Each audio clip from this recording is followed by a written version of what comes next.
Welcome back, ladies and gentlemen, and in this video we are going to talk about how we can create structs, new structs, which should hold members that are going to be objects of another class. So sounds very, very intimidating, but I think that we are going to be, hopefully, just fine. Okay? So let us start. So we had this previous example, one of the common examples that we've talked about, and this example creates a structure called point, and this struct has two members, x and y, and in this case both of them are of an integer type. So this structure is used to represent a simple point with x and y coordinates. Okay, so a simple point is basically used to represent, basically that's all this structure is all about, representing points that have x and y coordinates. So that's the point. And now we want to create a new structure called circle. And we want this circle to be able to represent a circle. So how should it look like? If we take a look at the simple circle, we know that there are a few things that are used to characterize a standard circle. First of all, there is the center point. And the center point is actually the center of the circle. It also has the xy coordinates. And also, we have the radius that is used to represent the distance between the center and any of the points on the circle itself. Okay, so two things are used to represent a circle. So now what we want to do is to create a structure that this structure is going to show us, and basically it's going to be used as a template, kind of a template. Yeah, of course, template is another topic, but just generally speaking, we are going to use the circle template, the circle structure, as the basis for the creation of all of the future objects that we are going to make in this program, or basically just by using this struct. So it will look like, oops, sorry, not this one, the first one. So it will look like this, okay? We will use int x and int y, two coordinates to basically specify the x and y coordinates of some point. And also we will use double radius to specify the radius itself of this circle. And now, based on this class that we've just created, we will be able to create instances, right? We will be able to create variables of this circle structure. We will be able to create C1, which should be circle 1, C2, C3, and basically access and modify each of these members one by one after the other, and so on. Okay? So that's basically what we are going to do, what we can do. Awesome. Now, the question is, should we do it this way, or maybe there is more elegant way in organizing our project?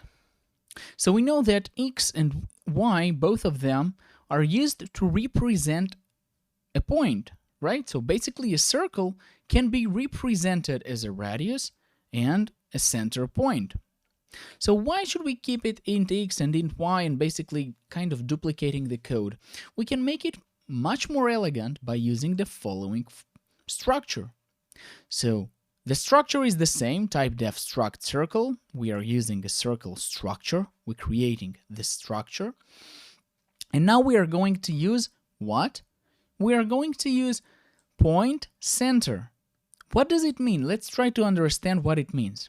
We create a variable, okay? We create a variable of type point, and this variable is a member, it is a field inside of the circle class. Once again, we create the circle class. Inside of this struct, we create a circle struct. That's something that I teach in another course, so forget about it. We create a circle struct. And as part of this struct, we use a member, a field, that is basically a variable of another struct. Okay? And we also have another field called radius. So if we take a closer look, basically the structure of circle is going to look like this, okay? It will have main two fields, right? It is going to have the radius, which is of type double. And also we are going to have the center, which is of type point. Okay, so that's basically, we have these two. That's the first one, that's the center, and that's the second one, that's the radius. But what we also know is that this center, it is also of a point type. And we know that any variable of a point type has two fields, int x and int y. So if we take a closer look at this one, we will see that it has two fields. It has int x and it also has int y. Okay, two fields. Are we clear? Awesome. So now what we can do is basically we can use it to create. What can we create? I will simply remove it. You can copy it to your notebook that you will keep some record of it. Now we can use to see and basically how we can create variables of a circle type. So first of all, we have point P1 and use some initializer initializing this point. So point P1 equals to 1 and 2. Point P1 equals to 1 and 2. That's just the point that we created. Here it is. Here it is. This is P1 and it has the values of 1 and 2. P1. Now we create a circle C1. Currently, the center and the radius are not specified, but we are going to specify the center and the radius. So we specify the radius equals to 3.3 and the center equals to P1. So it's just going to copy these members, into the center, since both of these structures, both of these variables, P1 and C1.center, both of them are of a point type. So there is no problem, they are going to copy it one by one, field by field. So let's take a look at it, and it's going to look something like that. So that's going to be 3.3, and this is the C1 circle that we created. Okay? Is it clear? So once again, we can access various things from an outer variable of type circle. We can access the radius and the center. And also, what we can do is very important to clarify it.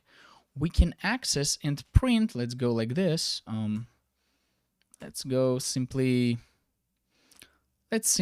say that we can access C1.center, and we know that center is of a point type. And we will be able to access, what can we access? The x and y coordinates, okay? So you can see that we can access x and y inside of this center point. So we can access x, we can modify it, we can print it, we can read information, write information into it. We can also do it for y. Okay, because once again, we have C1, here it is, C1 is the bigger part. Then we have, inside of C1, we have the center, here it is, and we have the radius. And the center itself is a member inside of C1, okay? It is a field. But this field is also basically, it also has some smaller fields inside of it because it's of type point, and it's a user-defined structure that we created. So this center, it also has two fields, int x and int y, and we can access each and any one of them. So the way we do that, we can access c1.center, so we access the center member, and inside of this member, we can access any of the fields that it contains, change them, modify them, read into them, print them out, and so on. Okay, so yeah, that's very important for you to be familiar with and to basically know that you can access, that you can modify. Okay, also you can do it for x, let's say 5, that you can access and modify these fields, and that you can create structures that basically contain variables of another structures, that you can create one struct that will basically be consist of another parts of structures that you create. Okay, so there are plenty of examples that can be used for it. For example, you can create, I don't know, you can create an employee structure, and this employee structure should have a couple of fields, right? And one of the fields that it can have is basically the date of the birth of the employee, and date is also should be struct. We can also have a date when the employee started working. We can have something related to specifying, I don't know, some information about some status of the employee by using another structure. Maybe I will also add some exercise about it that you will be able to work a little bit on this topic. Okay, so, but this is it, the general concept of using it, very important. Make sure you watched this video from the start till the end, and maybe if it's not so clear, I will add additional exercise. Maybe I'm not promising. Hopefully I will add additional exercise. But for now, make sure you understood every concept. Write down this code on your own, try to run it, try to make sure that you understand everything, how to access everywhere. And yeah, thank you for watching, and I will see you in the next videos. My name is Vlad, this is Alpha Tech. I'll see you in the next video. Bye.